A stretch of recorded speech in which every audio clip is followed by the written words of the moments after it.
અરે અરે પણ મેં તને કેટલી વાર ના પાડી છે, પણ તું મારી વાત માનતી કા નથી? રમેશ મહેતાનો અવાજ મારે અહીંથી રજૂ કરવો છે. સંજયભાઈ, મને જરાક બે કાળીનો સૂર આપજો સાહેબ. એક જમાનો એવો હતો, આજથી 35-40 વર્ષ પહેલા. તાલી પાડો એકવાર જોરદાર, આપ જેટલા પણ બેઠા છો.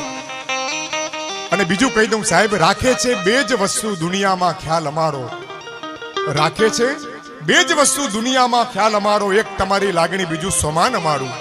અમે તો મનોરંજન કરીએ, મનોમંથન કરીએ, બની શકે તો કદાચ જીવનમાં પરિવર્તન કરવાનો પ્રયત્ન કરી શકીએ. સાહેબ સાંભળી લેજો સાહેબ, મેં તમને કહ્યું એમ સાહેબ, કેવો જમાનો હતો આજથી 35 વર્ષ પહેલા. કેવી ગુજરાતી ફિલ્મો સાહેબ બનતી. સાહેબ સાંભળજો, ઉપેન્દ્રભાઈ ત્રિવેદી સ્નેહલતાની પેર, બેને ગાયું ને સરસ પાતળી પરમારનું સાહેબ. 16 સોમવાર, ભાદર તારા વહેતા પાણી, મચ્છુ તારા વહેતા પાણી. એક જમાનો સાહેબ હતો એ કહેવાનો મારો મતલબ સાહેબ.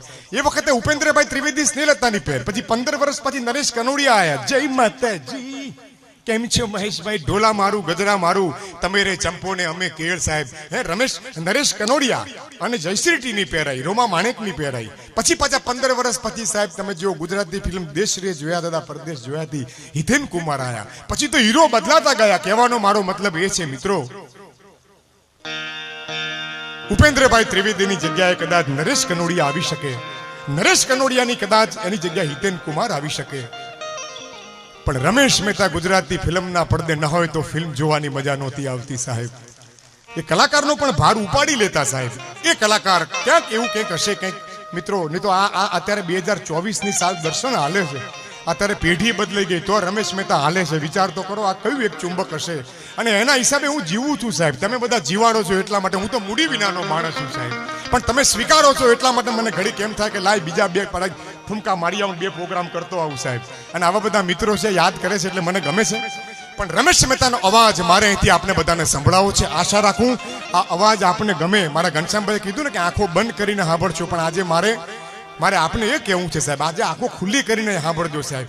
અને ગમે તો મિત્રો, મેં તમને કીધું એમ, રમેશ મહેતાનો અવાજ ને પ્રફુલભાઈનો અવાજ આપને ગમે તો આ કલાકારને અંતરથી આશીર્વાદ આપજો સાહેબ. પણ સાંભળજો, અત્યારે તો વિડીયો ને બધા સાધનો આવી ગયા. એ વખતે માત્ર રેડિયો હતો, અને રેડિયો ઉપરથી સુહાગ દિવાન અને અમીન સયાની હમણાં શરીર છૂટી ગયું એનું. આપણે આવતું બીના કાને સિબાકા. નમસ્કાર ભાઈઓ બહેનો, કિશોર કુમાર और लता मंगेशकर की पहली बादान का गाना, फिल्म का नाम कुदरत. આજે અમીન સયાની જે હતા, અવાજના બેતાજ બાદશાહ જેને કહી શકાય, એ હમણાં જ ગુજરી ગયા સાહેબ. બીજા આપણા સુહાગ દિવાન એ ગુજરાતી પિક્ચરની જાહેરાત આપતા, અને એ સુહાગ દિવાનનો અવાજ અહીંથી રજૂ કરું છું. સાથે સાથે રમેશ મહેતાનો પણ અવાજ રજૂ કરું છું. આપને ગમે, આ કલાકારને અંતરથી આશીર્વાદ આપજો. પણ સાંભળજો, એ વર્ષો પહેલાનો રેડિયો અને સુહાગ દિવાન. કે સમ્રાટ સાઉન્ડ રજૂ કરે છે રાજકોટનું કુંજલ કાળજાની કોર. નિર્માતા દિનેશ શુક્લ, ધર્મેન્દ્ર રસાણિયા. કલાકારોમાં ઉપેન્દ્ર ત્રિવેદી, સ્નેહલતા અને હાસ્ય કલાકાર રમેશ મહેતા. અરે અરે પણ મેં તને કેટલી વાર ના પાડી છે, પણ તું મારી વાત માનતી કા નથી? અરે શું નામ રાખ્યા છે?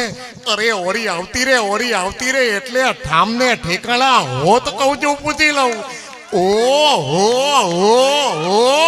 અને હાસ્ય કલાકાર પી ખરસાણી. અરે કહું છું કંકુ, કંકુ આલે લે, આ ક્યાં મરી ગઈ ઊંચું આ છોડી? અરે કંકુ, આ માંડ વેત પડ્યો તો ત્યાં તારો નીચના પેટનો ડોહો ક્યાં ડખો કરવા આવ્યો છે.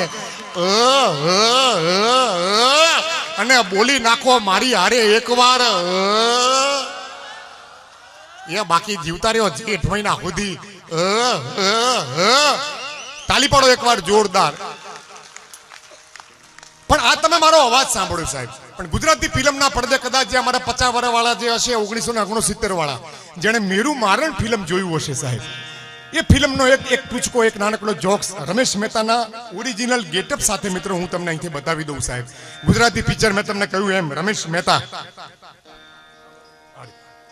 હવે ઓરિજિનલ ગેટઅપ જોજો. ગુજરાતી પિક્ચર ગોવિંદ પટેલ રજૂ કરે છે નવલું નજરાનું ગુજરાતી રંગીન ચિત્રપટ મેરુ માલણ. રમેશ મહેતા એટલે કે ધૂળિયો ધર્મના ધોકાવાળો. જોજો હવે રમેશ મહેતા શું કરે, જેને પિક્ચર જોયું હશે ને ખબર હશે સાહેબ. હા, રમેશ મહેતા શું કરે, આવાવડા ભોળાનાથના મંદિરે બેઠા હોય અને પ્રેમમાં પડે અને ગધેડા ઉપર બેહવું પડે, ઓટલા ઉપર બેહવું પડે. હકીકતની વાત છે. અને ઓટલા પર બેઠા હોય, ગામની સોડી કોઈ પૂજા કરવા નીકળે, કોઈ શાક બકાલું લેવા નીકળે, કોઈ લુગડા ધોવા નીકળે, એટલે રમેશ મહેતા ગામની સોડી જ હોય પણ તોય ટાઈમ પાસ કરવા ચેવો ડાયલોગ બોલે સાંભળજો, તાલી પાડો એકવાર જોરદાર. ગુજરાતી ફિલ્મ મેરુ માલણ, રમેશ મહેતા. અરે ભાઈ, આ માથે ટોપી ચડાવી લઉં, તાળી પાડો જોરદાર એકવાર.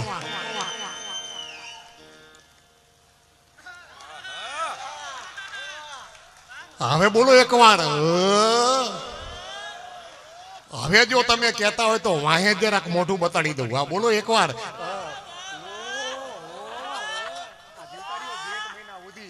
હા જોજો, હવે જોજો, હવે બેઠા છે રમેશ મહેતા અને હિરોઈન નીકળે છે ને ઝાંઝરના અવાજ સાંભળાય છે. મારું મોઢું જોજો, રમેશ મહેતા ઝાંઝરના અવાજ જો બેન્જામાં વગાડાતા હોય તો હાલે હાલે તમ તમારે.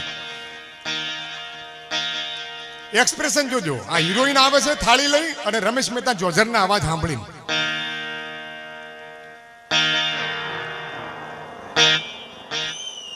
ઓહો હો હો ઓ વાગ્યા. અરે વાગ્યા, અરે ઝીણા ઝીણા ઝાંઝરો વાગ્યા. તે કહું છું, અરે કિયા ગામના ગોરી નવાનગર. ઓહો હો, બાકી નવાનગર કેતા કેતા તો તૈણ તૈણ કટકા થઈ ગયા. નવા નોખું પડી ગયું, આ નગર નોખું પડી ગયું અને તમે નોખા પડી ગયા હો. આ ડાયલોગ એટલો બધો ઉપડ્યો એટલે ગોવિંદ પટેલે બીજું પિક્ચર બનાવ્યું તરત, સાજણ તારા સંભારણા. હવે સાજણ તારા સંભારણામાં બીજો ડાયલોગ. રમેશ મહેતા તમે જુઓ, આમ ગધેડા ઉપર બેઠા હોય, ઘોડા ઉપર બેઠા અને ગામની છોડીઓ નીકળેલા, રમેશ મહેતા એને જોઈને ઘનાભાઈ આવી આવી આ તમને દેખાણી આવી. હવે જોજો રમેશ મહેતાને કે જોઈને કે છે, ઓહો હો, તે કહું છું કેટલા વર્ષના ગોરી?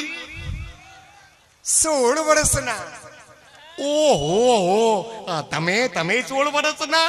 ઓહો હો, તે કહું છું કેટલા વર્ષના ગોરી? 16 વર્ષના. ઓહો હો હો, તો નાના નાના ગોરી. ઓહો, તો નાના નાના ગોરી. હવે જે મળે બધી નાની નાની જ મળે, ચો મેળ પડા. એટલે પછી હારી થાકી અને રમેશ મહેતા ભોળાનાથના મંદિરે જાય છે દર્શનભાઈ. અને રમેશ મહેતાને કેવો છો સાંભળવા જેવો છે. ભોળાનાથને કેવો ડાયલોગ બોલે છે સાંભળજો રમેશ મહેતા. વાંઢા વિલાસ ક્યાં મેળ પડે નહીં વાંઢેશ કુમારનો. હા, અને શું છેલ્લે કંટાળીને કેવો ડાયલોગ રજૂ કરે છે સાંભળજો રમેશ મહેતા ભોળાનાથને. અને બીજી એક અંગત વાત આપને કરી દઉં. ગુજરાતી ફિલ્મ ઇન્ડસ્ટ્રીને જ્યારે 75 વર્ષ પૂરા થયા અને કર્ણાવતી ક્લબમાં જ્યારે મિત્રો બધી ઇન્ડસ્ટ્રી ભેગી થઈ અને ઘનશ્યામભાઈ રમેશ મહેતાને મળવાનું થયું અને આ સંવાદ જ્યારે મેં એમને સંભળાયો, એની આંખમાંથી આહુડાની ધાર હતી અને એટલું કીધું તું મને કે ભાઈ ભદ્રાયું, ધરતી વાંજણી નથી સાહેબ, પણ આપણું ઓડિયન્સ છે ને એ શહેર નથી ગામડા છે અને છેવાડેના ગામડે જજે અને મારી ફિલ્મના સંવાદો સંભળાવજે અને જો એનું મોઢું હસતું થઈ જાય ને તો સમજી લેજે કે તારો બેડો પાર થઈ ગયો સાહેબ. કહેવાનો મારો મતલબ. અને એ મને એક એમ કહેવાય છે કે એણે વાત કરી હતી અને છેવાડેના ગામડે જઉં છું, તમારા બધાના હસતા મોઢા ચહેરા જોઉં ત્યારે વળી પાછા એમ થાય કે બીજા 5 વર્ષ વધી જાય તો વળી લોકોને હસાવવાનો પ્રયત્ન કરું છું સાહેબ. હવે સાંભળજો સાહેબ, જોજો રમેશ મહેતા ક્યાંય મેળ પડતો નથી. ભોળાનાથના મંદિરે જઈ બેનો સાંભળજો, તાલી પાડો તો બેનો એકવાર જોરદાર. જોજો રમેશ મહેતા એક્સપ્રેશન જોજો શું કહે છે ભોળાનાથને.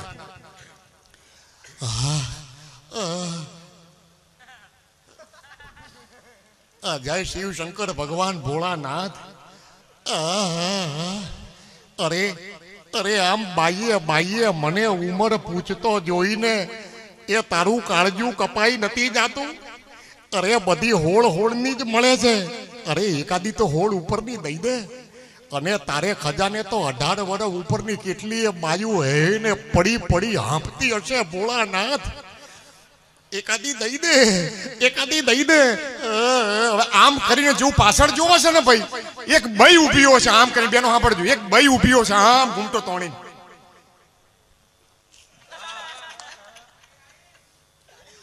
એટલે રમેશ મહેતા એને જોઈને ઓહો